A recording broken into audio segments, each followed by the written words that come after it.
Bollywood queen Kareena Kapoor খান যে সহজে কাউকে প্রশংসা করেন না, আর যাকে করেন তার তো কপালই খুলে যায়।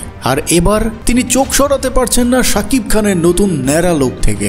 বলিউডের এক্সপ্রেসিভ বিউটি কারিনা কাপুর যখন শাকিবের বরবাদ সিনেমার ফার্স্ট লুক দেখেন তখনও তিনি প্রশংসায় ভাসিয়েছিলেন, কিন্তু যখন দ্বিতীয় লুক মানে পুরো ন্যাড়া অবতার দেখলেন তখন তো রীতিমতো ফিদা হয়ে গেছেন। শুধু তাই নয়, ভারতের একটি বেসরকারি চ্যানেলে তিনি সরাসরি বলেছেন এই লুকটা বলিউডেও চমক লাগিয়ে দেবে। এখন প্রশ্ন হচ্ছে, শাকিব কারিনা একসঙ্গে কি কোনো সিনেমায় আসছেন? শুধু কি এটি প্রশংসা নাকি বলিউডে শাকিব খানের ঢোকার একটা সিগন্যাল? অবশ্য শাকিব খানকে এর আগেও বলিউডের কিছু স্বনামধন্য নায়িকাদের সাথে কাজ করার অফার করা হয়েছিল, কিন্তু তিনি বলেন আপকামিং কিছু প্রজেক্ট শেষ করেই অন্যদিকে তাকাবেন তিনি। ভাই, আপনি কি চান শাকিব কারিনা একসঙ্গে একটি ব্লকবাস্টার হিট সিনেমা দিক? কমেন্টে জানান।